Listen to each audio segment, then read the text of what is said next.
Senhoras e senhores, boa tarde. Retornamos nossas atividades com o 11º painel, com a apresentação das boas práticas de gestão, critério 6. Convido o Centro de Pesquisas e Desenvolvimento Leopoldo Américo Miguel de Mello, Sempes Petrobras, do Rio de Janeiro, para apresentar o critério 6.2 do modelo FNQ 1000 pontos. Chamo à frente a senhora Aparecida Laino Entriel. O maior desafio do que apresentar a prática é depois do almoço, no último dia, né? Aquele soninho. Bom, pessoal, meu nome é Aparecida, eu faço parte da equipe de treinamento e desenvolvimento do Sempes Petrobras. O Sempes é o Centro de Pesquisa da Petrobras, fica na Ilha do Fundão, cidade universitária, no Rio de Janeiro. E nós, o Sempes, tem como principal missão atender todas as demandas da Petrobras no que se refere à tecnologia. O Sempes desenvolve as tecnologias para todos os negócios, para todas as áreas de negócio da Petrobras, além de prover assistência técnica e acompanhar também projetos, desenvolver projeto básico. O nosso centro é um centro, além de ser de P&D, também é um centro de engenharia básica. E o nosso RH, nós desenvolvemos a iniciativa Passagem de Bastão. Foi uma iniciativa estratégica que começou em 2009. Essa iniciativa, ela nasceu com o objetivo de acelerar o desenvolvimento de equipes e lideranças que conduzirão o Centro de Pesquisas da Petrobras no futuro próximo, garantindo a transmissão do conhecimento para as novas gerações. Essa iniciativa, essa prática, ela surgiu no encontro que nós chamamos de Ingepril, em 2009. O Ingepril é um encontro anual, um encontro estratégico de todos os gerentes do Sempes, incluindo, digamos assim, diversos níveis de função gerencial. E nesse encontro aconteceram as seguintes discussões. Primeiramente, a complexidade cada vez maior, as demandas cada vez maiores do Sempes, que o Sempes recebe devido aí à complexidade do ambiente de negócio, tecnologias para o pré-sal, grande número de admissões nos últimos 10 anos. A Petrobras possui uma lacuna, porque ela ficou 12 anos sem contratar ninguém. E é lógico que essas lacunas, o que gerou esse tempo que a Petrobras ficou sem contratar? Nós temos um número de especialistas já bastante experientes e aí nós temos um gap e depois um grande número de empregados em início de carreira ainda em desenvolvimento. Então, por um outro lado, já que nós temos um número grande de empregados já com bastante experiências, eles estão muito próximos a adquirir o direito de aposentadoria. Então, o que nós temos? Qual é o nosso grande desafio? É a intensificar os treinamentos, intensificar a passagem de conhecimento para minimizar esse potencial de perda, tá? Futuro, e é lógico, é a perda não só do empregado, mas do próprio capital intelectual da empresa. Bom, essa nossa prática já passou por 2 ciclos. Como eu já falei, ela nasceu em 2009, então tivemos um primeiro ciclo de implantação, 2009 e 2010, que teve, na verdade, 5 grandes fases. Nós começamos a pensar como contribuir para acelerar a aprendizagem dos empregados. Nós pensamos, primeiramente, não criar, inventar roda, reinventar a roda, mas fazer uma pesquisa, já identificar o que os especialistas estavam fazendo para transmitir conhecimento tácito. Então, inicialmente, nós fizemos uma grande pesquisa através da área de gestão tecnológica, em parceria com a RH, nós fizemos uma pesquisa para identificar as práticas vivenciais que eram realizadas no Sempes para transmitir conhecimento. E quais as práticas identificadas? Primeiro, é lógico, capacitação de curto prazo, realizada dentro do próprio SEMPES, ou seja, cursos elaborados pelos especialistas nas suas atividades, inclusive cursos que eram ministrados nas próprias gerências. Outros cursos, é lógico, o nosso grande portfólio está na Universidade Petrobras, na nossa universidade corporativa, e ainda eventos externos. Além de capacitação curto prazo, nós também verificamos muitos rodízios técnicos, ou seja, os profissionais recém-admitidos são enviados para as unidades de negócio para conhecer melhor os seus clientes, né, as unidades clientes que o SEMPES presta, digamos, serviços, desenvolve pesquisas, e também conhecer, no caso, os outros profissionais que têm uma interface diária. Então, o rodízio técnico, tutoria técnica, o SEMPES já tem uma tutoria sistematizada já há mais de 8 anos. Essa tutoria consiste no quê? O empregado recebe um profissional como tutor para uma ambientação, tanto uma ambientação que, digamos assim, em relação à cultura organizacional, adaptação ao SEMPES,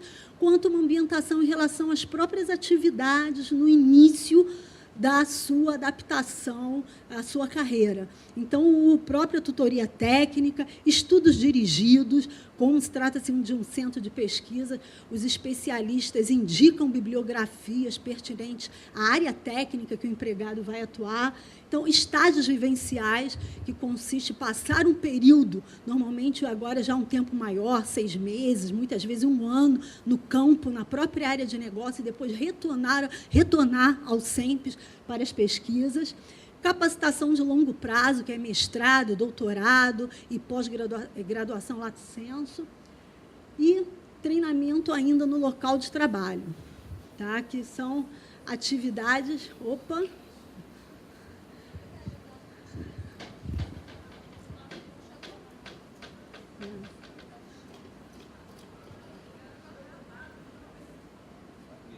Bom... Depois do pequeno susto...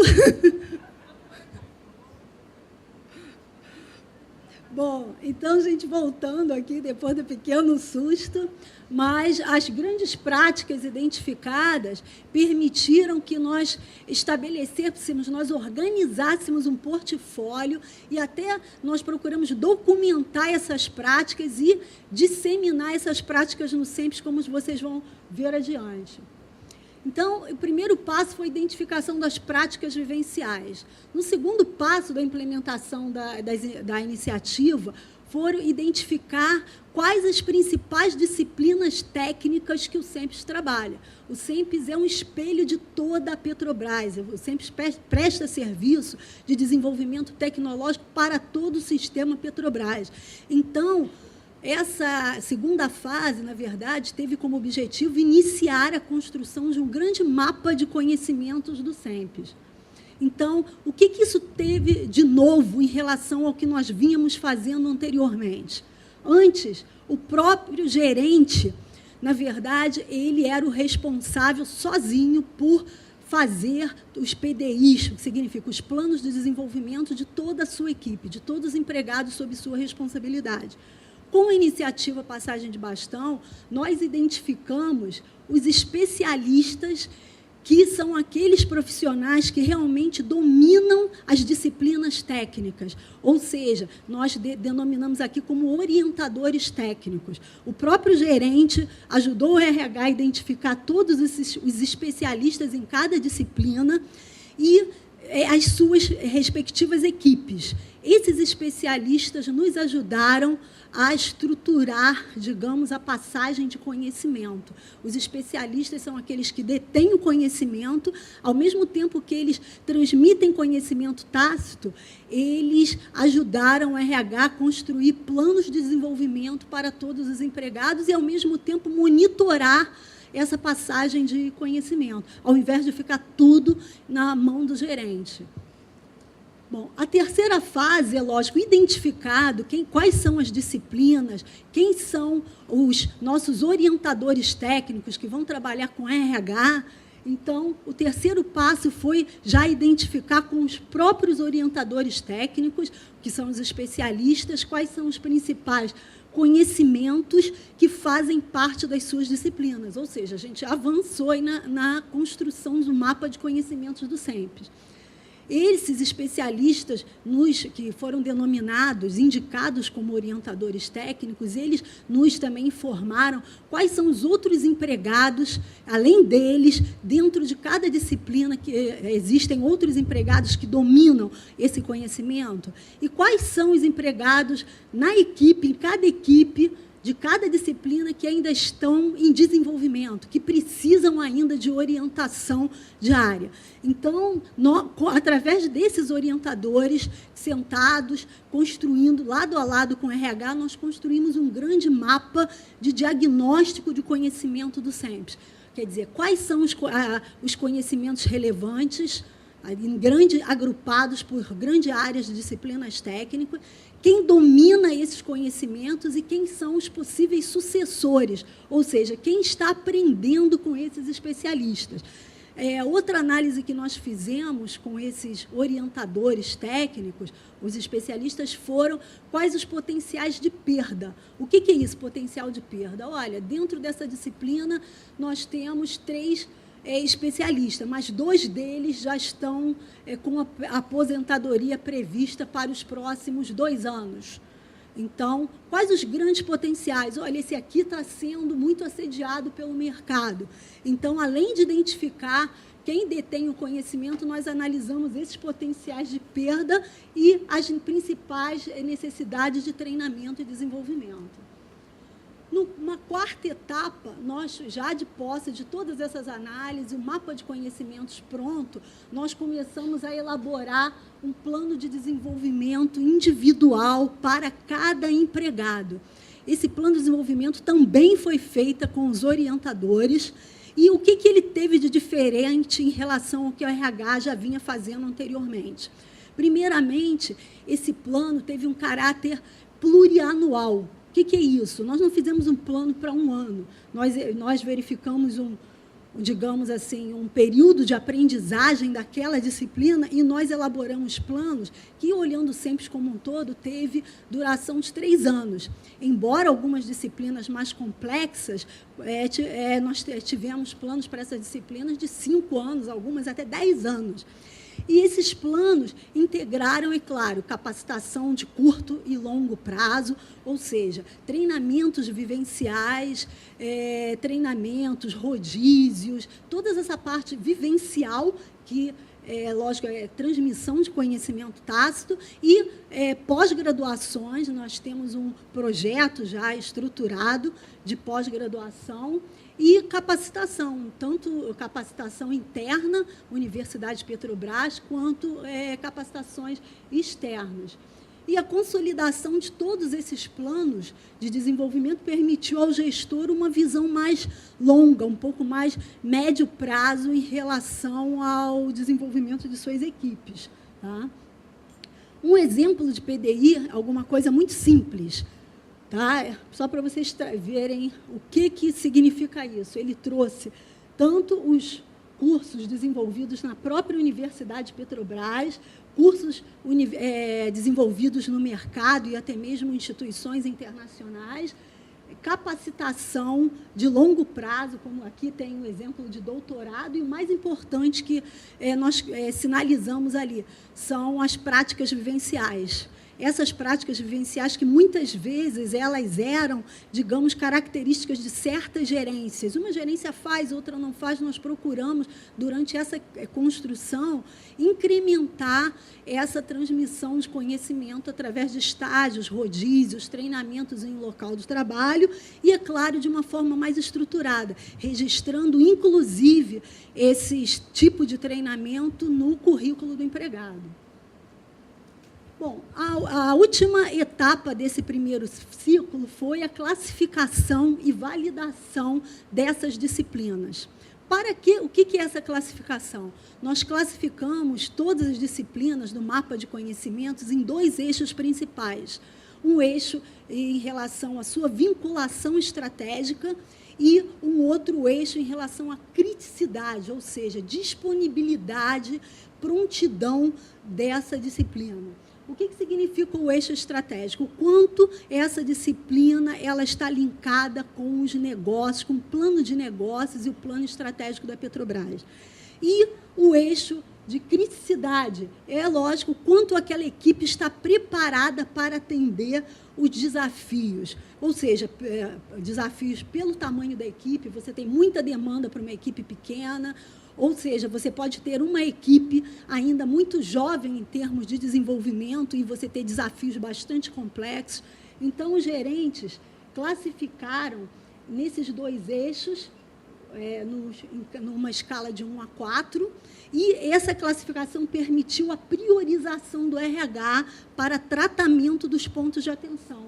Então, é claro que as disciplinas que têm criticidade alta e altamente estratégicas mereceram a nossa atenção para tratamento. Tá? Bom, e como resultado desse ciclo? Bom, primeiramente, essa iniciativa começou, o nosso comitê de gestão, nós optamos, o RH e o comitê de gestão, nós optamos por não, digamos, implantar de forma mandatória. Por quê? Porque muitos gerentes já tinham seus processos bem estruturados de transmissão de conhecimento. Então, inicialmente, nós tivemos a participação de 67% das gerências do SEMPES. É claro, e o que esse mapa de conhecimento estruturado trouxe para a gente, assim, como visibilidade, como informação? Nós identificamos muitas disciplinas que nós tínhamos profissionais considerados referência, ou seja, profissionais altamente importantes para a companhia, com previsibilidade de aposentadoria, assim, possibilidade muito próxima. E ainda questões mais graves, identificamos disciplinas que não tinham nem o profissional referência. Muitas vezes, esse profissional já tinha se aposentado. Identificamos disciplinas que o profissional referência estava em outra unidade fora do SEMPES. Então, isso foi considerado, todas essas questões foram consideradas pontos de atenção e foram priorizadas pelo RH para tratamento, ou seja, para acompanhamento, para identificação de oportunidade de contratação em próximos concursos, movimentação de empregados. Tá? E assim, nós chegamos até mesmo a mandar empregados para outras áreas, vamos para a sede da empresa, onde tinha profissionais com a mesma disciplina para receber treinamento e, digamos, tutoria. Bom, o segundo ciclo, que começou em 2011, encerrou em 2012, iniciou com o objetivo de, primeiramente, desenvolver um modelo conceitual para mapeamento de disciplinas. Eu vou explicar para vocês por quê. Identificar a proficiência do pessoal que está aprendendo, ou seja, dos sucessores. Nós temos referências e temos pessoal em desenvolvimento. Qual é a proficiência? Eles estão no início do desenvolvimento ou eles já estão quase prontos? Então, nós identificamos, desenvolvemos uma ferramenta tecnológica, tivemos o objetivo de desenvolver uma ferramenta. No primeiro ciclo, nós coletamos todos os dados em planilhas. No segundo ciclo, nós já partimos para desenvolver uma ferramenta. Também tivemos o objetivo de implantar o acompanhamento de práticas vivenciais e aperfeiçoar o vínculo, é claro, dos planos de desenvolvimento com mapa de conhecimentos. E, é claro, elaborar indicadores para acompanhamento dessa transmissão do conhecimento.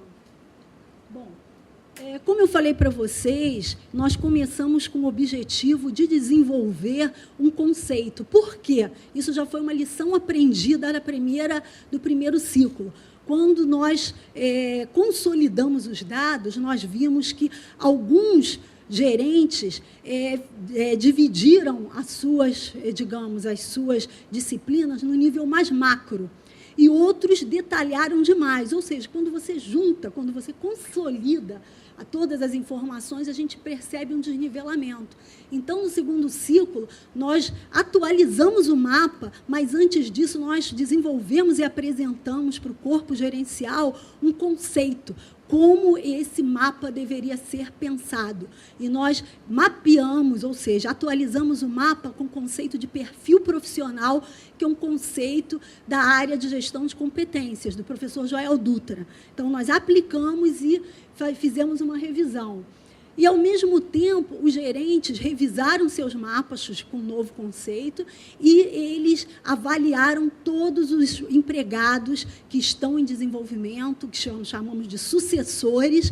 Eles avaliaram numa escala de proficiência de 1 a 5.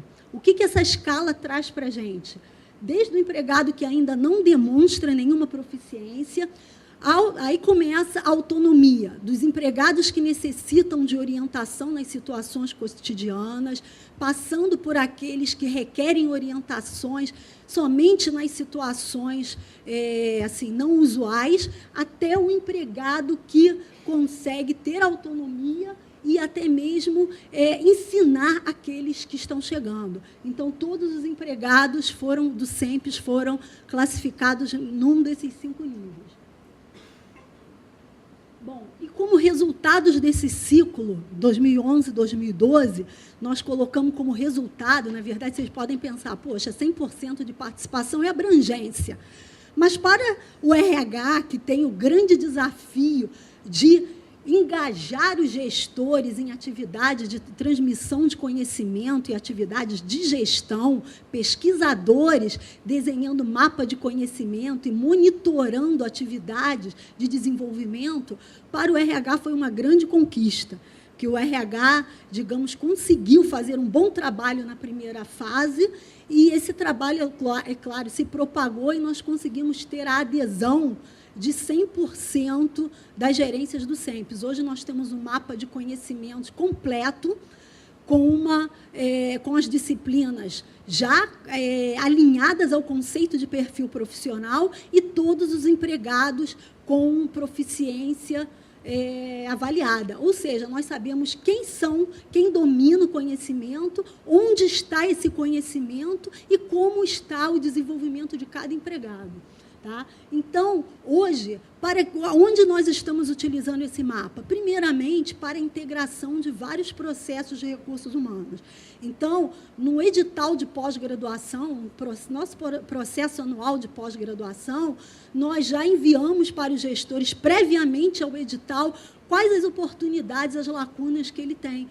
Ou seja, o mapa de conhecimento permite levantamento de necessidades de pós-graduação, o próprio mapeamento de competências, nós fizemos um alinhamento, identificamos disciplina com conceito de perfil para que nós possamos avançar mapeando as competências de cada perfil. A gente já está fazendo isso agora, começamos no final mesmo de 2012 e já estamos avançando agora em 2013.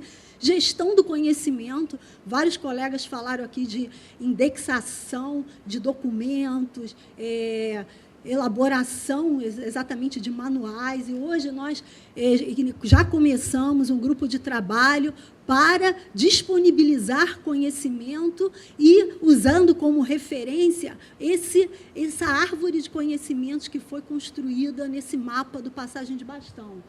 Então, o próprio planejamento de PDRH, ou seja, aquele plano plurianual que foi construído, nós estamos atualizando ele anualmente com base no resultado desse mapa e também estamos agora avaliando a necessidade de gestão de efetivo, movimentação, contratação, novas vagas em processos seletivos, também através desse mapa. Então, pessoal, os principais produtos de 2009 a 2012, nós tivemos os planos de desenvolvimento, já constando as práticas vivenciais, saímos um pouco daquele modelo de sala de aula, nosso plano foi além e tem um caráter hoje um pouco mais distante, plurianual. um diagnóstico, um grande mapa de diagnóstico do conhecimento, que dá suporte, inclusive, para a tomada de decisão dos nossos gestores, e avaliação dos empregados em uma régua de prontidão. Então, hoje, quando o nosso diretor pergunta quem é um especialista, quais são os empregados envolvidos em atividade X, atividade de corrosão, nós sabemos quem são, onde estão, em que níveis de maturidade estão, tanto em termos de disciplina, quanto em conhecimentos, digamos, mais desmembrados, conhecimentos em segundo, terceiro nível. Bom, desafios, tá? Os desafios superados, eu já falei, um deles foi a própria resistência dos nossos gestores, a dificuldade de coletar dados através de planilhas, tá? Então, desafios futuros, primeiro, implantar uma ferramenta que permita atualização permanente desse mapa de conhecimentos.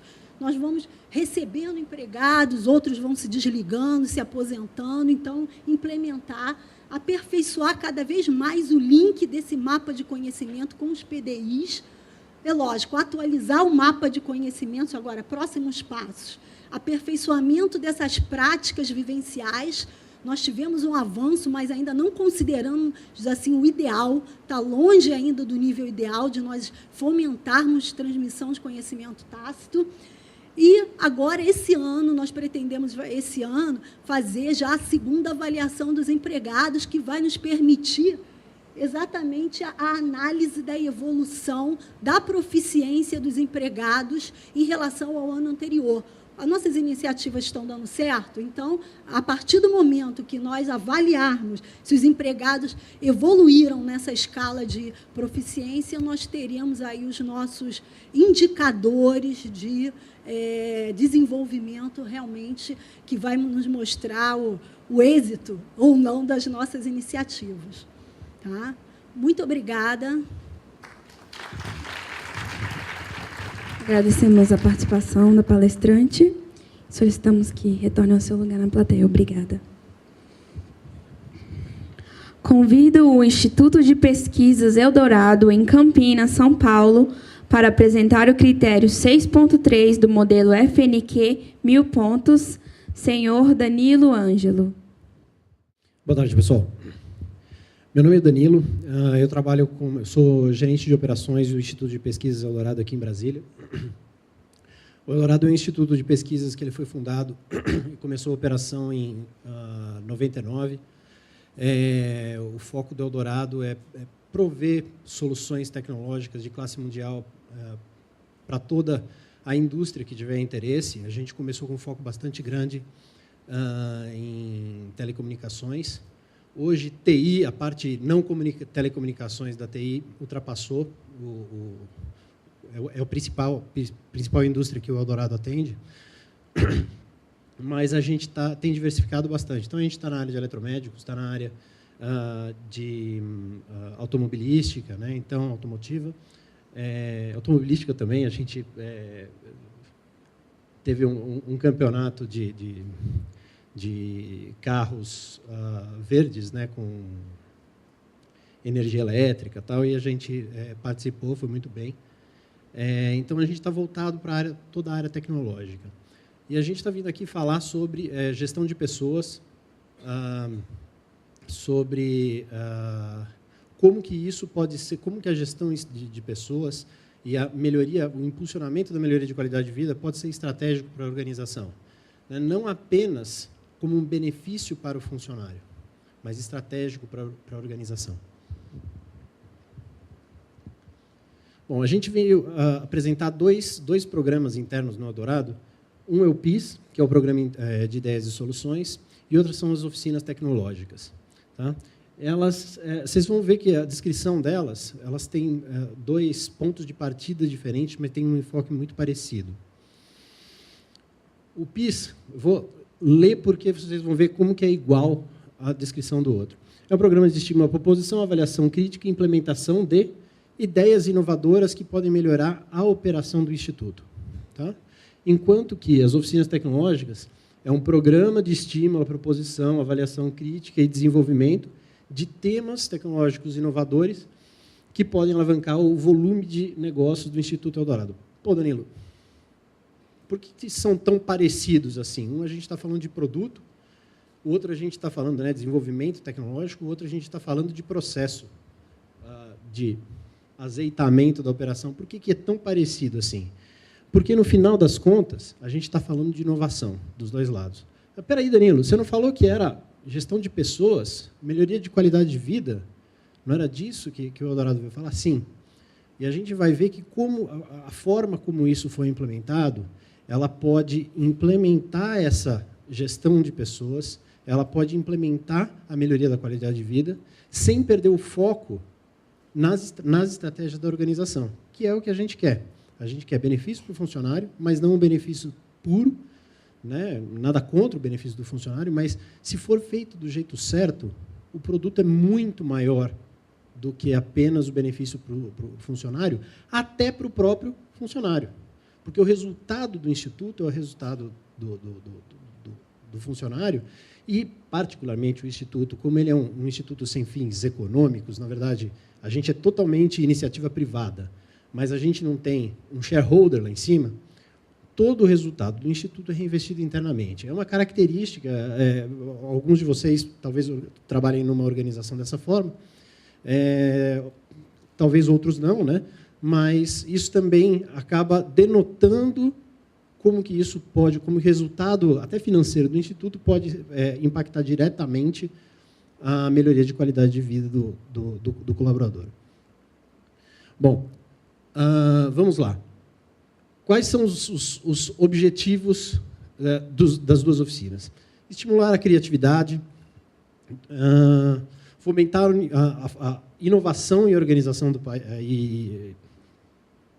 da organização e do país, e, no final das contas, manter um ambiente participativo motivador na organização, que, no final das contas, é o que a gente está falando a respeito de gestão de pessoas e qualidade de vida. No programa PIS, isso acaba fazendo o quê? Valorizando o capital intelectual, enquanto o lado de cá, que são as oficinas tecnológicas, ajuda a desenvolver um capital intelectual. São as duas faces, né, da mesma moeda, digamos assim. Cada um dos programas está endereçando de um lado. Agora, dentro do contexto estratégico da organização, o que isso acaba acarretando? Bom, o capital intelectual que a gente desenvolveu aqui em cima, do lado de lá, promove o bom uso da tecnologia. A gente aplica a tecnologia que a gente desenvolveu na melhoria da roda da organização. E aqui do lado de cá, a gente conecta a estratégia da organização e a tecnologia. Na verdade, o desenvolvimento do capital intelectual ele acaba permitindo que você tenha um conhecimento, um domínio que permita olhar mais fundo, mais longe a sua estratégia. Onde que eu vou estar trabalhando daqui a um ano? O que eu vou estar desenvolvendo? O que eu vou estar oferecendo para o mercado? Qual que vai ser meu diferencial?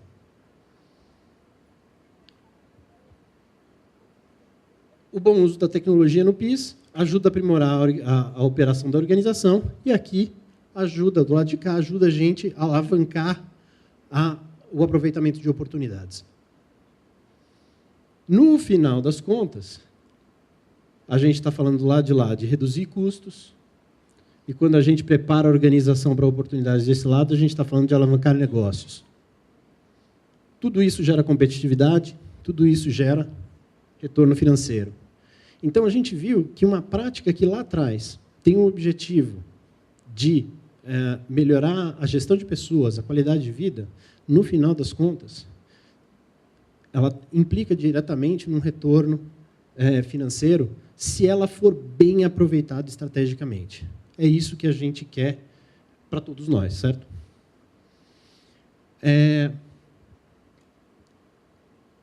Não sei se vocês estão todos conhecem o modelo de Balanced Scorecard. Não precisa conhecer para aplicar, tá? Você precisa ter um planejamento estratégico, ponto. O Balanced Scorecard é uma forma que te ajuda a mapear os seus esforços em 4 disciplinas, 4 perspectivas, que é de aprendizado e conhecimento, processos internos, uma outra disciplina que é mercadológica, uma outra disciplina que é financeira, de forma organizada e consistente para você olhar o futuro. Tá? Todas essas práticas que a gente falou até agora acabam se encaixando aqui. Ó. De forma, mais uma vez, não é possível você querer separar, ter um planejamento consistente e separar essas coisas. Essas coisas estão interligadas e umas acarretam as outras. O que a gente tem que fazer é ser esperto e aproveitar isso da melhor forma possível para o colaborador e para o resultado da organização. Sobre o PIS, especificamente, ele é aberto para todo mundo participar, todo mundo pode depositar sugestões, menos a superintendência, a gerência executiva e os fornecedores. Tá? Afinal de contas, fazer a inovação virar job description dessas pessoas. Do fornecedor, não, mas o fornecedor tinha uma certa... Existem algumas consequências em termos de premiação, tal, que são detalhe. Qualquer ideia serve? Não, a ideia tem que ter um resultado para a organização. Né? O desafio todo é esse. E você propor esse desafio para o seu colaborador é interessante, porque gera motivação nele. Né? O que não pode acontecer é você gerar o desafio, ele propor alguma coisa, boa ou absurda, e depois não haver o acompanhamento dessa ideia para a implementação ou não. Porque isso vai gerar desmotivação. E é isso que a gente não quer. Tá? Então, o desafio está aqui. A gente põe para todo mundo, olha, isso tem que dar algum resultado para a organização e você faz parte disso, sim. Então, como que a gente trabalha? A gente tem uma fase de cadastro de ideias. Essas ideias vão para um coordenador do programa e um comitê de avaliação. Caso a ideia seja reprovada ali, ela é arquivada. 90% das ideias vêm para cá. Isso desmotiva? Não, se você der a devida justificativa e trabalhar bastante o lado racional. Não desmotiva. Você mostra para o cara, olha, sua ideia não foi aprovada por causa disso, disso, disso. Nesse ponto ela falha e não dá para implementar. Nesse ponto ela é contra a estratégia da organização. Não dá para implementar. Tá? Se a pessoa for madura o suficiente para dar uma ideia, principalmente razoavelmente consistente, ela vai ser madura para entender. Não é problema. Depois, o que acontece? Vem um focal point. Cada área tem um focal point estabelecido que faz uma análise técnica específica daquela área. Né? Por exemplo, eu sou gerente de operações, eu não vou ser o focal point da área financeira nunca. Mas na área financeira tem um cara que, cada vez que pinga uma ideia para ser analisada, ele é o grande champion para dar um parecer sobre isso. E, claro, ele pode, de novo, reprovar uma ideia, ela é arquivada. Fica lá, não é esquecida, ela é arquivada. No final das contas, se passa por mais esse crivo, essa ideia vai para a implementação e a gente faz um reconhecimento do proponente. A gente, algum brinde, a gente dá uma mochila do dourado, a gente dá alguma coisa que... algum brinde que seja o brinde daquele momento. Né? Bom, qual que é o histórico de implantação que a gente tem? Esse programa começou em 2006. Vocês podem ver que ele demorou cerca de 7 meses para ser implementado. A maior parte dele foi uma parte de especificação do que seria, de como funcionaria, e, ao mesmo tempo, virou uma especificação do sistema de cadastro das ideias. E a outra grande parte do tempo foi o desenvolvimento do sistema em si. Né? Obviamente, tudo estava sendo documentado para que fique claro, para que você precisa ter critérios. Né? Por que a ideia do João foi aprovada e a minha não? Precisa ter um critério, né? Precisa ser consistente.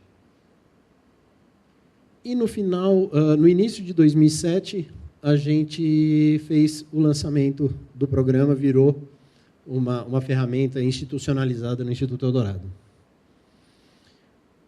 A gente teve 3 ciclos até agora. Um foi bem curtinho, porque foi aquele test drive do início do programa, né?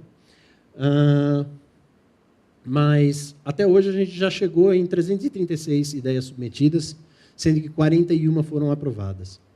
Se vocês olham, sempre ficou mais ou menos nos 10% de aprovação. Ou seja, tem muita ideia rejeitada? Tem muita ideia rejeitada. Né? No início pode parecer estranho, pô, eu submeti uma ideia, não, mas na hora que ele vê a estatística, ele sabe que é difícil. Ele sabe que a ideia para.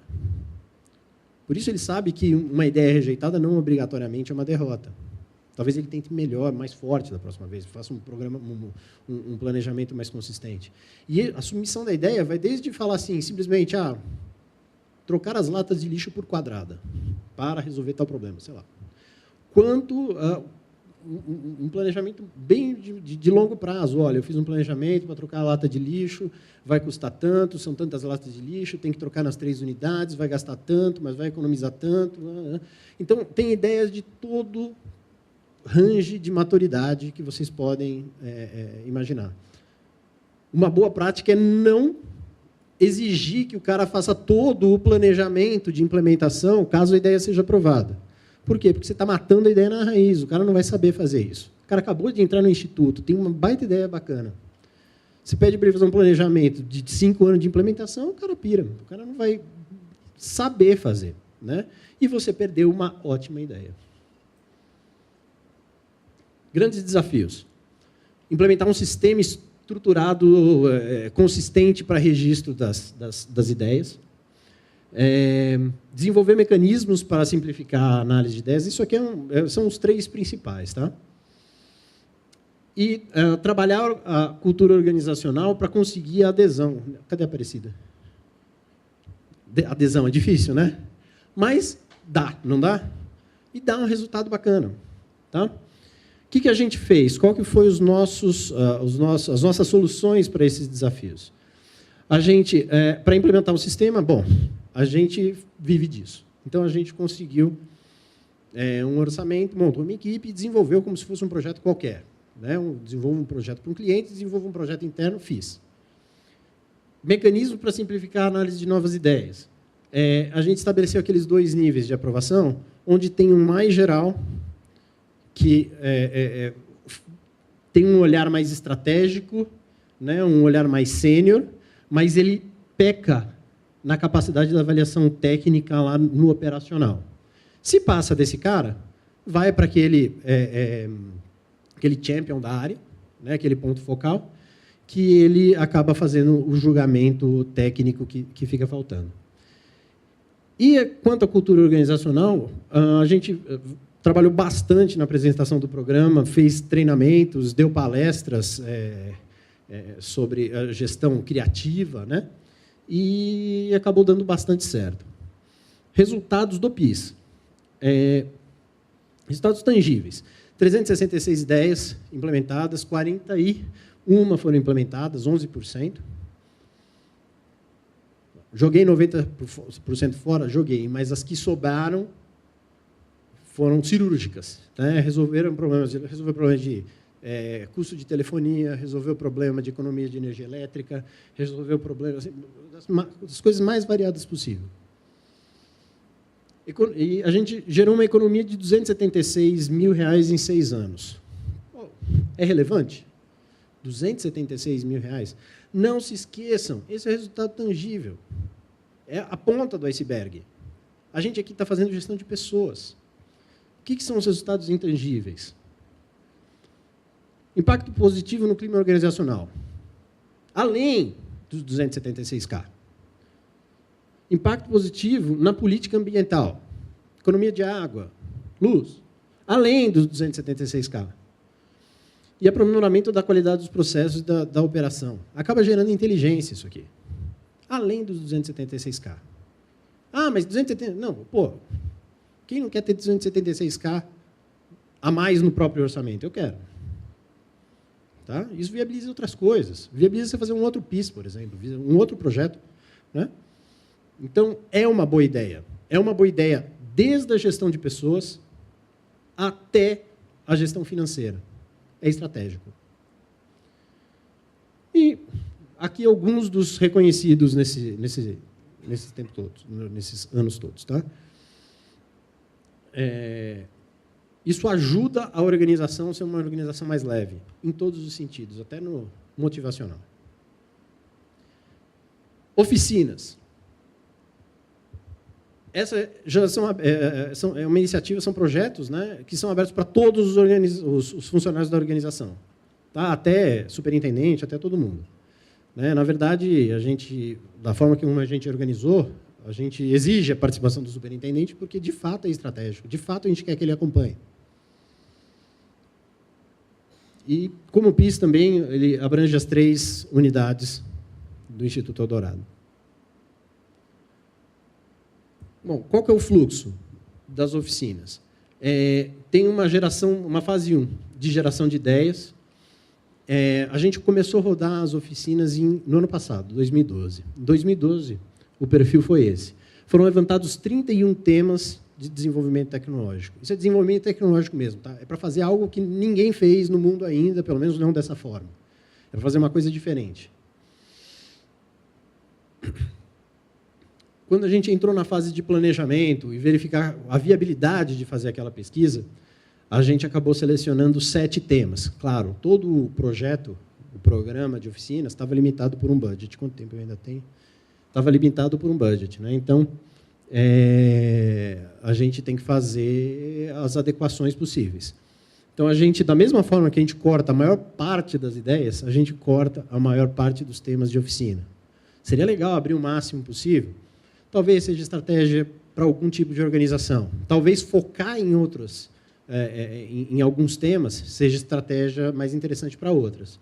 O Steve Jobs pegou a Apple lá com dezenas de produtos e transformou em 3. Né? Um laptop, um telefone celular e um tocador de música, basicamente. E, no final das contas, aprovados mesmo para execução, foram 6 temas. O 7º tema, né, ele foi planejado, já tinha estruturado o projeto. Chegou no final das contas, medimos o orçamento, fizemos as adequações. Precisamos despriorizar esse aqui cai fora. Rodamos 6 oficinas. As oficinas, logo de cara, a gente dá um chute. Né, elas podem produzir qualquer coisa. Né? A gente tem uma meta, a gente imagina um ponto onde a gente quer chegar, mas ela é uma oficina de pesquisa tecnológica mesmo. Eu gostaria muito de chegar naquele ponto, às vezes eu chego num ponto um pouco diferente, eventualmente eu poderia chegar em lugar nenhum, falando, não, isso aqui é inviável o que eu estou pesquisando. Não foi o caso, a gente conseguiu evoluir bastante bem nas 6 oficinas. Tá? Mas a gente dá um chute logo de cara do que eu vou fazer em cada uma delas. E a gente divide em 3 perfis de pesquisa que a gente está fazendo. Um perfil é um perfil de desenvolvimento de tecnologia pura. Né? Tipo assim, vou pensar, vou sentar, vou estudar. Provavelmente não vou implementar nada, mas eu vou gerar esse conhecimento e ter esse conhecimento dentro de casa. O segundo perfil é implementar um protótipo. Tá? Vou fazer uma oficina, pensando em fazer um negócio diferente assim, assim, assim, assado, mas não vai ser um produto ainda. Dificilmente você começa com um tema e nasce com um produto, que é o terceiro perfil. Porém, das 6 oficinas que a gente rodou o ano passado, nós temos pelo menos 3 oficinas que estão sendo migradas de protótipo para produto em 2013. Ou seja, está ficando com cara de pronto. Né? E qual que é o resultado disso? Já mostro para vocês. Mesma coisa, como no PIS, apresento um cronograma, a oficina é uma iniciativa bem mais recente, ela começou ano passado. A gente estabeleceu uma pessoa que é o ponto focal, né, como se fosse um gestor de programa. São vários projetos, a oficina dentro do Eldorado, tratadas como tal, tão relevantes quanto qualquer outro projeto para clientes externos. Mas a gente estabeleceu um gestor de programa que vai olhar para o conjunto delas, né, e fazer uma gestão físico-financeira, estratégica, né, olhando para dentro e olhando para fora, olhando para mercado, olhando para parceiros, né? E essa pessoa, ela estabeleceu um planejamento de projeto que continha várias fases, né? Então, a gente teve o lançamento da prática, priorização de ideias, que a gente mostrou, que acabou filtrando um monte fora, né? A definição final dos temas e um kick-off. Daqui em diante, virou projeto mesmo, cada uma com o seu planejamento, o seu repositório, o seu time, como se fosse um projeto externo.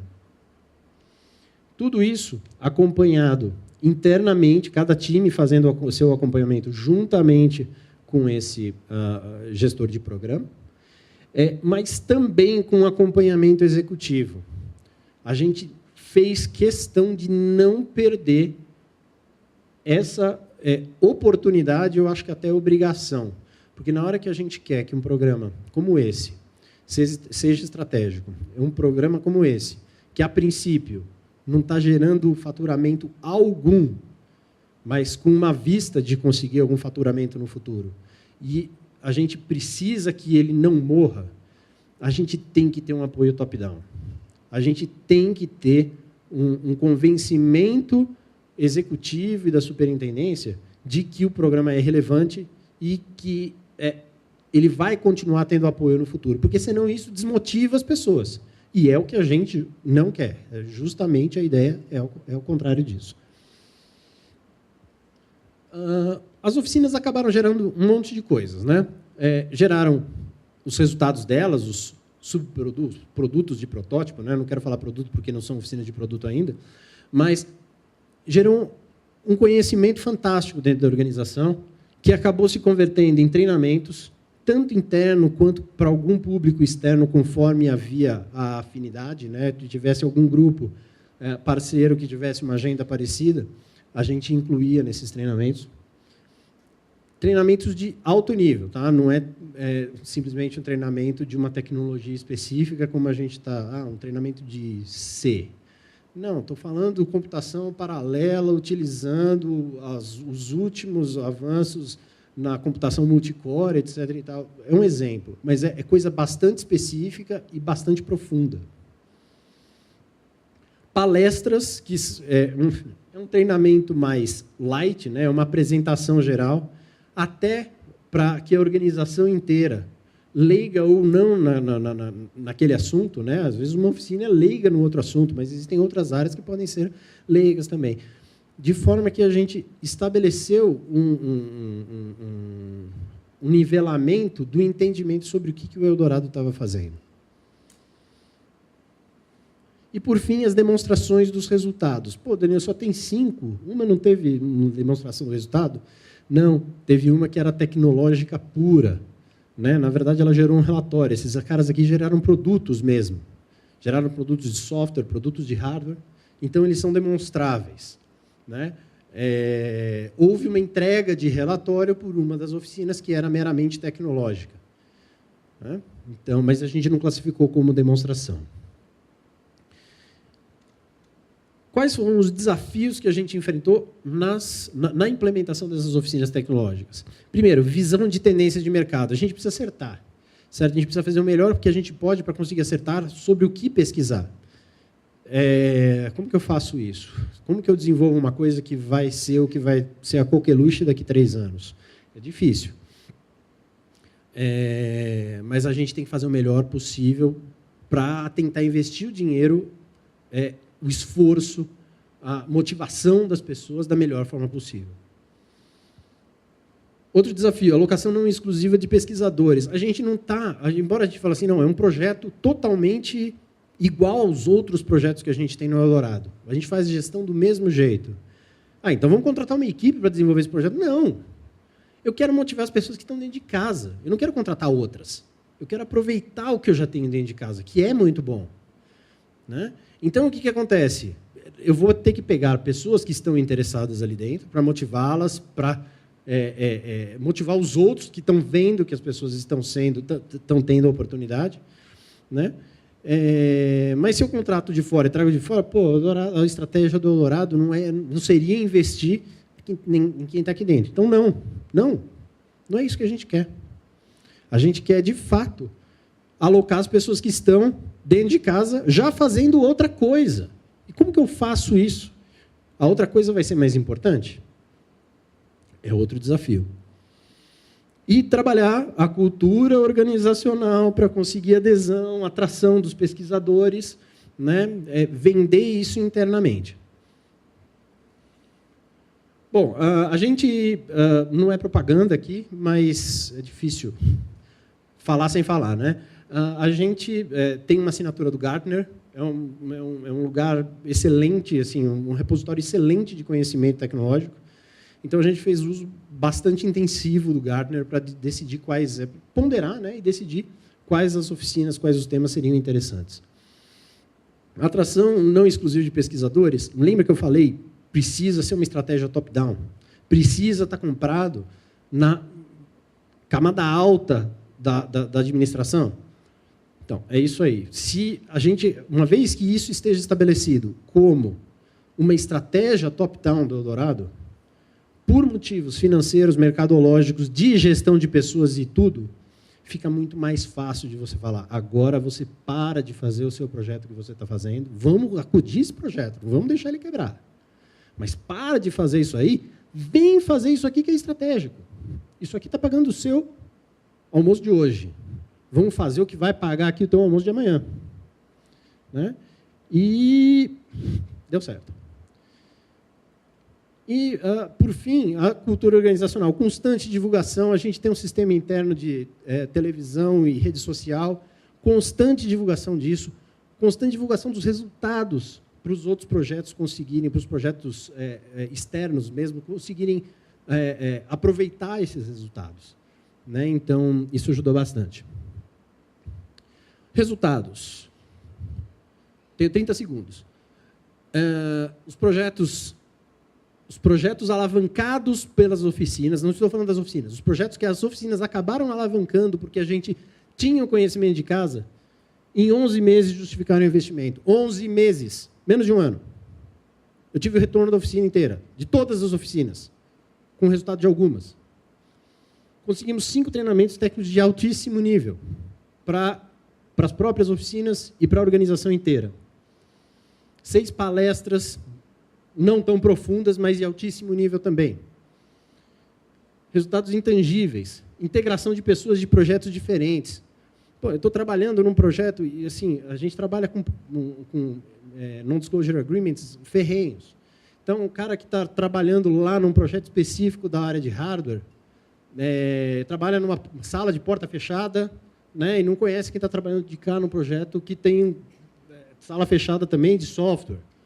Esses caras nunca conversaram na vida, e as oficinas acabam aproximando essas pessoas, porque elas têm interesse comum e não sabiam. Integração de pessoas de unidades diferentes.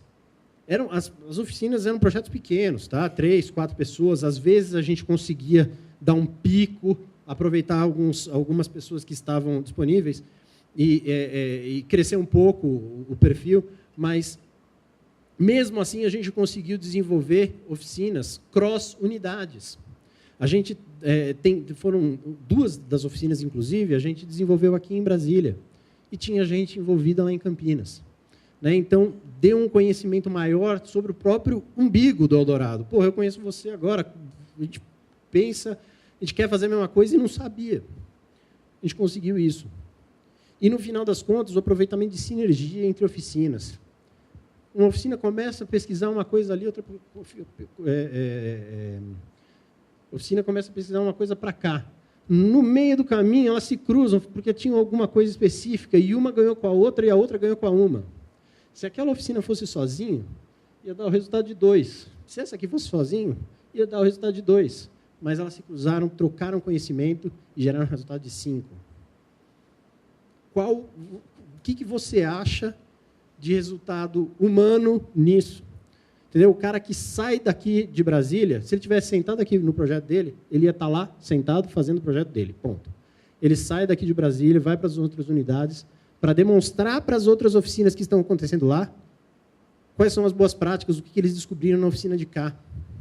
Ele fica muito motivado. Ele quer participar da próxima. E, por fim, satisfação pessoal dos pesquisadores. Tá? Então, está integrado. A gestão de pessoas pode e deve ser estratégica, porque te dá dinheiro, no final das contas, além do benefício pessoal que vai dar para os seus colaboradores. Acho que eu ultrapassei 2 minutos, peço desculpas, era isso que eu tinha para apresentar para vocês. Espero que ajude e colabore nas iniciativas de vocês. Fico à disposição, se quiserem trocar alguma ideia, eu acho que você troca os contatos depois, você passa para todo mundo. Beleza. Obrigado, pessoal.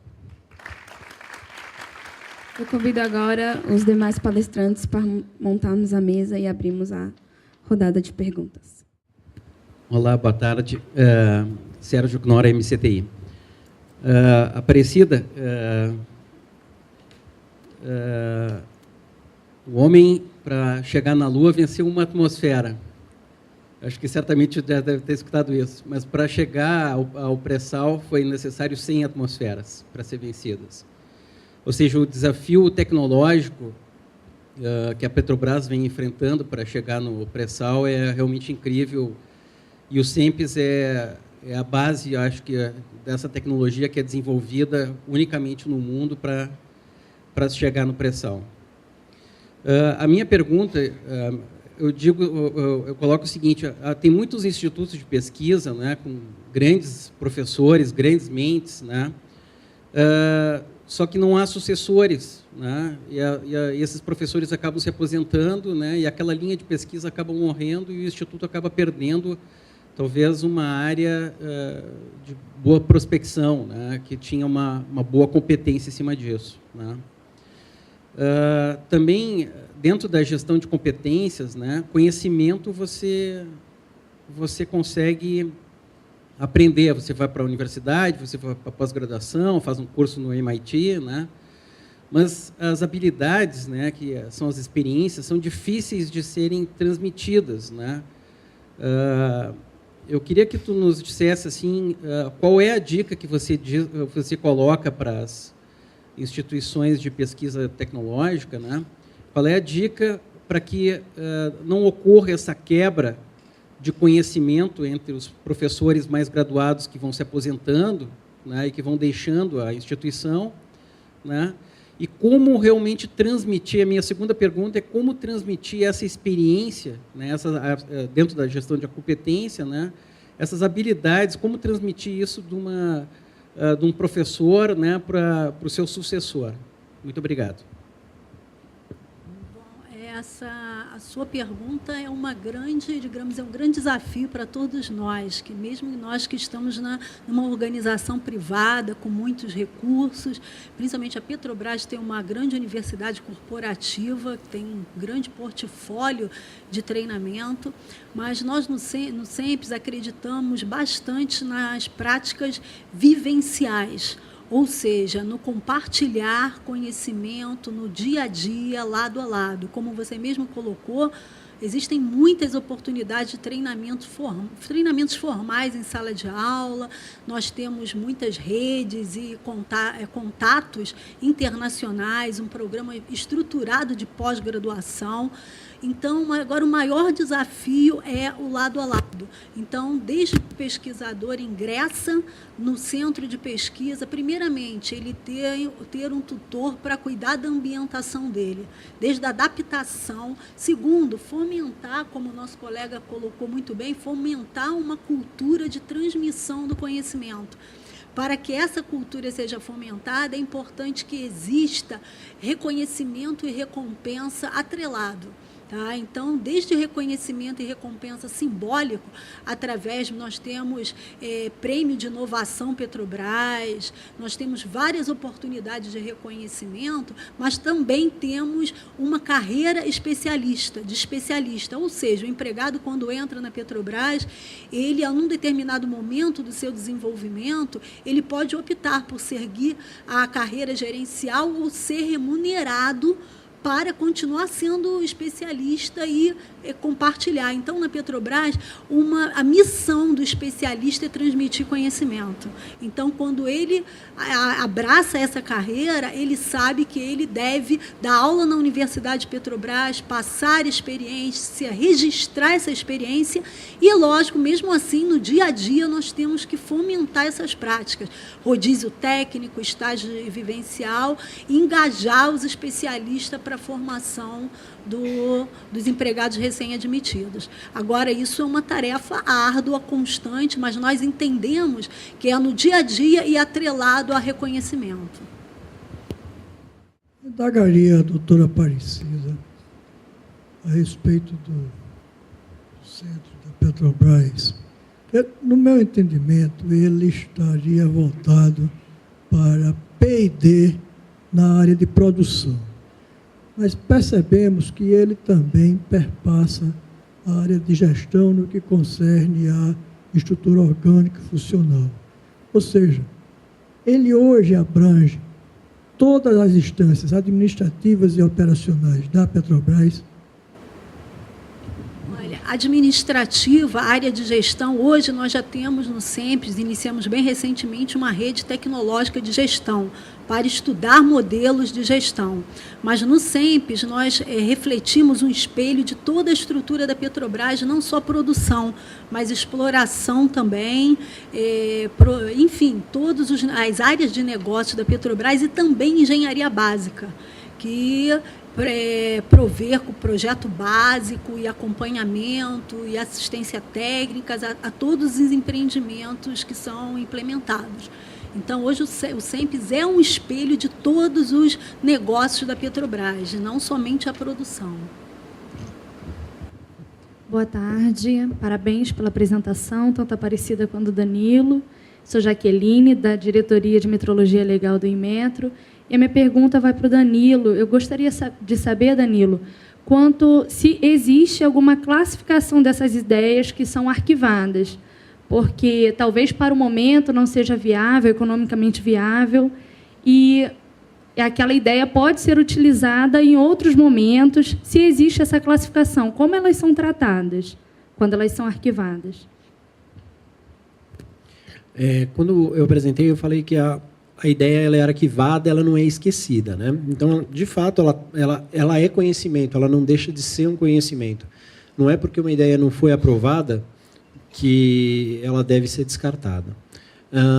Hoje, no Eldorado, a gente tem um repositório, tem um sistema que você cadastra ideias e um repositório com todo o histórico e rastreabilidade de cada uma das ideias com as análises, né? Não existe uma classificação, claro, existe uma classificação, isso aqui se aplica para a área financeira, isso aqui se aplica para a área de operações, isso aqui se aplica, né, para a área de comunicação, mas não existe uma classificação específica com alguma outra taxonomia que não exatamente da área. Existe todo o racional por trás do porquê que ela foi aprovada, do que ela não foi aprovada, qual que seria o objetivo, né? E teve um slide que eu mostrei que a gente faz uma consolidação periódica, né? Houve 3 consolidações até hoje, né? E no momento dessa consolidação a gente não apenas conta, né? A gente afere todos os resultados possíveis, inclusive revisita o histórico que a gente tem, tá? Talvez uma taxonomia, uma classificação possa ajudar uma futura avaliação das ideias arquivadas, né? A gente precisa, talvez seja uma boa ideia, a gente precisa pensar direitinho como aproveitar essa classificação. Acho que é uma boa ideia para a gente sugerir e colocá-la no programa. Ok, obrigada. Obrigado. Boa tarde, parabéns pela palestra. Danilo, eu sou do Tecpar, meu nome é Carla. Você comentou sobre o programa, né, o PIS, e demonstrou alguns resultados, tanto de produtividade quanto de qualidade. Eu queria que você comentasse um pouquinho mais a forma que são aferidos esses resultados. Se vocês desenvolveram uma ferramenta como um BI, ou se de que forma que você tem essas informações? A gente não tem uma ferramenta de BI, a gente tem uma ferramenta própria, específica, para o cadastro das ideias, né?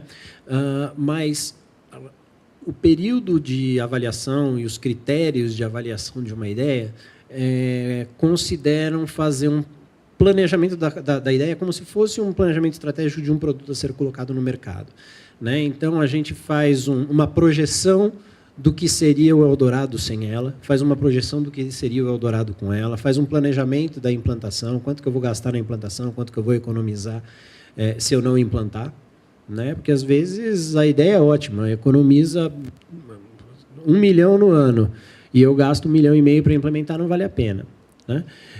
Então, a gente tem essa projeção, como se eu fosse vender uma ideia nova para um anjo. Né? Um estudo de viabilidade. Isso. E depois o acompanhamento dos planos que são implementados. Exatamente. Aí, o que acontece? Aquele resultado que eu mostrei, de 270K, né?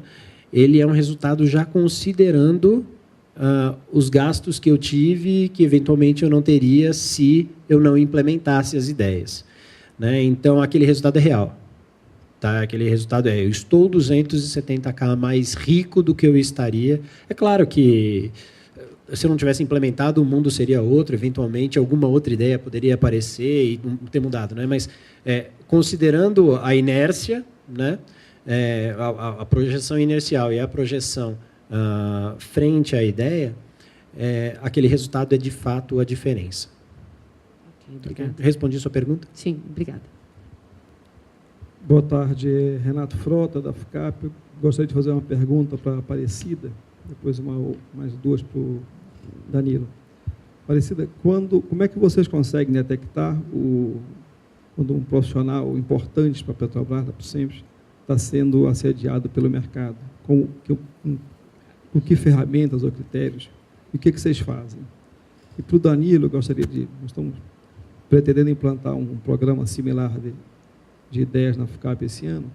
Eu queria saber se vocês têm um conjunto de critérios estruturados no comitê de avaliação das ideias e como é que vocês estão pensando, talvez não hoje, mas no futuro, a repartição de benefícios, dos benefícios não só de reconhecimento, mas benefícios materiais, efetivamente, entre o Instituto e os seus colaboradores que participam desses programas, seja no PIS ou nas oficinas.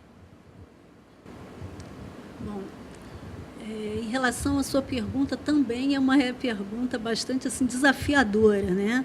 Nós, é lógico que os nossos especialistas, os gerentes, as equipes, eles têm contato com muitas redes externas, comunidades acadêmicas, fóruns de discussão de um determinado tema, da sua especialidade, que envolve outras empresas. E é lógico que também a Petrobras, nós sabemos, algumas áreas que estão supervalorizadas, até mesmo pelo pré-sal, pela escassez de profissionais no mercado, escassez de profissionais nas universidades. Então, muitas vezes nós tomamos conhecimento dessa situação, dessa conjuntura, já como uma situação existente, tá? Uma situação que existe, algumas áreas hoje estão muito assediadas pela escassez no mercado. E outras vezes o próprio gerente, o empregado, conversa com os seus gestores e expõe a situação, que tem uma oportunidade no mercado, outra empresa ou numa universidade, enfim. Tá? E a atuação da empresa nesse sentido.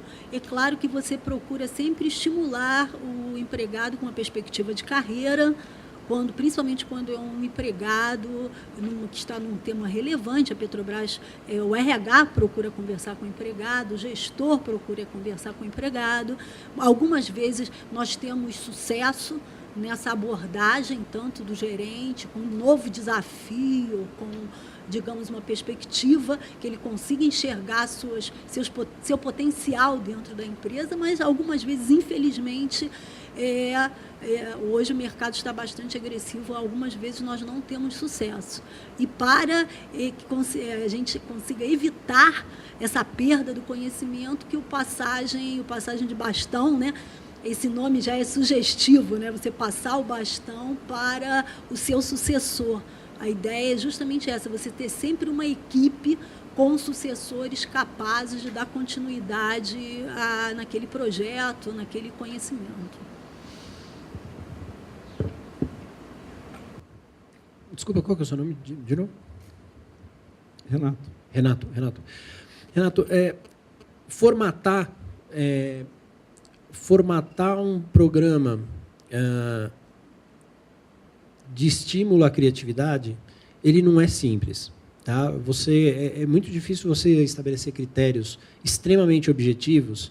Assim, eu falei aqui, eu não posso dar a impressão que eu estou beneficiando uma pessoa, um departamento ou uma ideia em detrimento de outra, né? Mas é muito difícil você lançar um programa que quer alavancar a criatividade, né? Que quer tratar de inovação e colocar ele dentro de uma caixa quadrada. Então, não existem...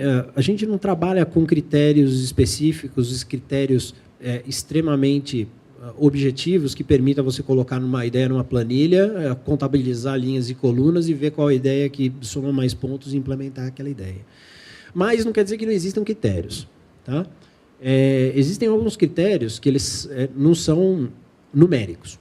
Tá? Por exemplo, uma pessoa ela não pode dar uma ideia que é job description dela. Se ela foi contratada para melhorar aquele processo específico que ela trabalha, ela é responsável por melhorar um processo, ela não pode dar uma ideia no PIS sobre melhorar o processo.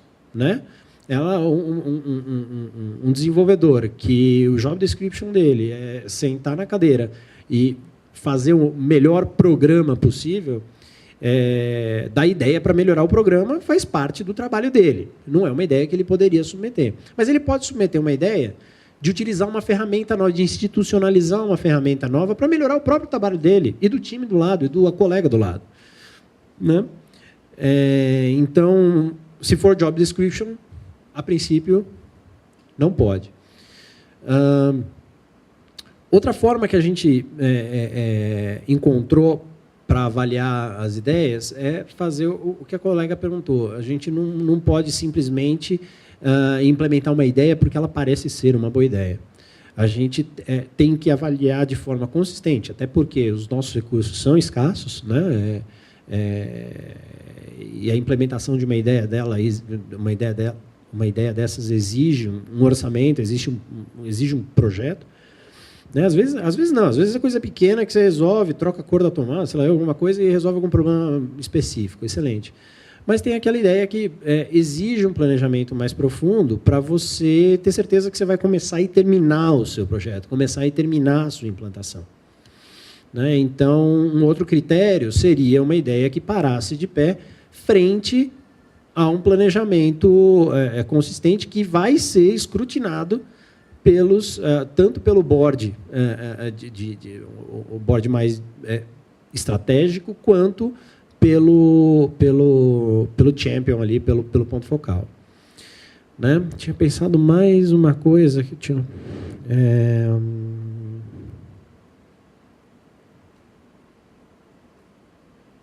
Me esqueci. Eu tinha mais uma coisa para falar especificamente nesse ponto, mas eu me esqueci. A sua segunda pergunta eu não entendi. A segunda é o seguinte, você tem um processo de reconhecimento. Isso é importante. Prêmios, enfim. Mas eu pergunto o seguinte, por exemplo, a lei de inovação ela prevê todo um processo de distribuição de benefícios, mesmo na instituição pública. Né? Então, no caso do Eldorado, você tem uma ideia de um produto, um hardware, por exemplo, e essa ideia passa por um projeto, esse projeto vira um produto final, esse produto, enfim, vai parar numa linha de produção, num contrato de transferência de tecnologia, ou seja, o ciclo completo da inovação. O colaborador que participou, que teve a ideia, enfim, trabalhou no projeto, além do reconhecimento institucional, enfim, ele tem algum tipo de benefício de participação, por exemplo, na exploração da patente, um percentual? Tem algo que vocês estão pensando em relação a isso? Isso a gente não tem estabelecido, tá? Não existe isso definido por processo. A princípio, uma ideia sugerida por um funcionário, ela é uma ideia do Eldorado. Claro, ele vai ter todo o reconhecimento, né? Mas faz parte do ativo de conhecimento da organização. Isso não quer dizer que ela não seja reconhecida externamente também, né? Então, quando o Eldorado tem patentes depositadas que estão nominalmente no nome das pessoas, né? As pessoas participam, elas são premiadas não pelo PIS exatamente, mas por desempenho. Existe um outro programa que não é nenhum desses que a gente apresentou aqui, mas que ela é recompensada com viagens para fóruns e eventos que ela possa ter interesse. Então, isso aí, na verdade, acaba fazendo um mix das coisas, né? Não existe respondendo diretamente, não existe um procedimento no programa de ideias e soluções que fale, olha, você vai ser reconhecido externamente no Eldorado por isso. Existe uma premiação interna.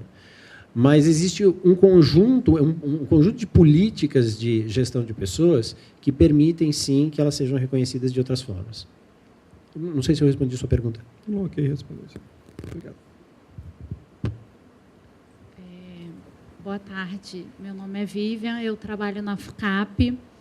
E eu gostaria de saber se foi feita alguma sensibilização no Instituto, se vocês fizeram alguma pesquisa relacionada à cultura de inovação inserida no Instituto, se já existia essa cultura, e o ambiente criativo, que é uma parte extremamente importante quando você trata de inovação e de geração de boas ideias. Como que vocês trabalham isso dentro do Eldorado, já que o coordenador ele pode ser uma pessoa que vai estar dando apoio ou não na geração de uma boa ideia? Eu gostaria de saber como é que foi tratado isso e também se vocês, como você falou, que vocês olham o mercado, a tendência de mercado, que isso está ligado à estratégia. Em algum momento vocês tiveram uma... Como é que eu vou saber?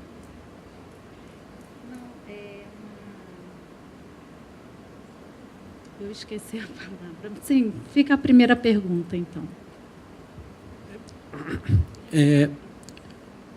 A ideia do programa de ideias e soluções e das oficinas, ela vocês puderam ver, ela é estratégica em todos os âmbitos, né?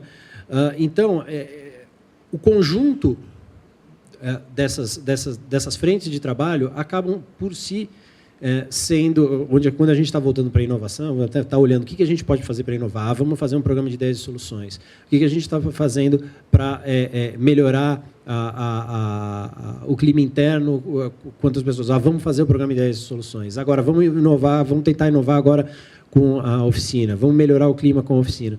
Então, tudo isso ele acaba sendo a política de inovação que eu acho que você está procurando, né?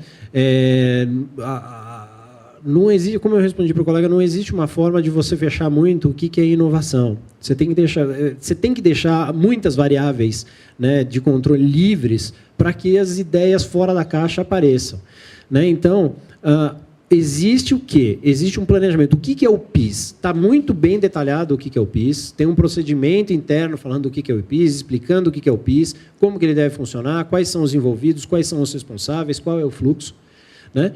E isso é uma política de inovação. Como que funciona a oficina? Da mesma forma. Existe um procedimento escrito como que ela deve funcionar, quais são os objetivos, o que ela deve conseguir, e isso é uma outra política de inovação. Qual que são como que eu sei que esse treco está dando certo? Não apenas do ponto de vista mercadológico, do ponto de vista de venda de produto, de faturamento no final que a gente consegue relacionar. Como que a gente consegue verificar os resultados em termos das pessoas, né? A gente tem participado de pesquisas de Você S.A., Great Places to Work, Anuário Telecom, etc. e tal. Desde 2006, 2007, a gente entrou nos resultados das melhores e maiores e não saiu mais. No ano passado, a Unidade Brasília está funcionando faz 3 anos. Tem 3 anos que a gente está aqui em Brasília.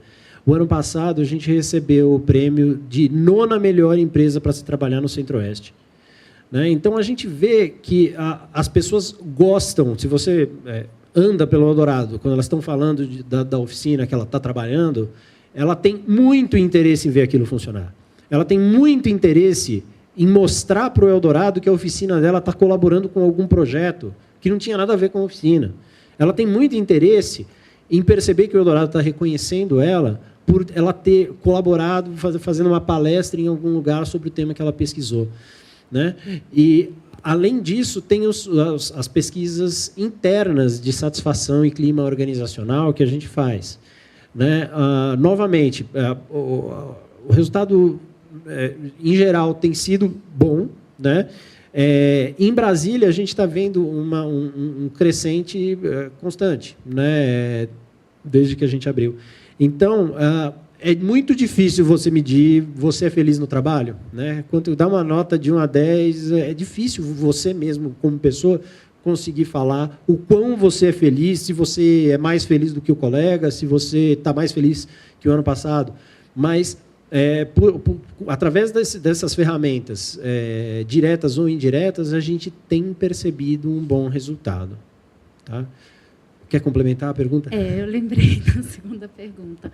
Então, voltando, como vocês fazem um monitoramento do mercado e o programa está alinhado à gestão estratégica de vocês, eu gostaria de saber se existe algum escopo na hora dessa geração dessas ideias, se vocês definem o que o Eldorado quer que os seus colaboradores pensem, ou se vocês aceitam infinitas ideias, uma vez que a geração de inovação, de boas ideias, tem 2 viés, né? Que é conquistar cliente, diminuir o custo, a otimização e ter dinheiro, né? Ganhar.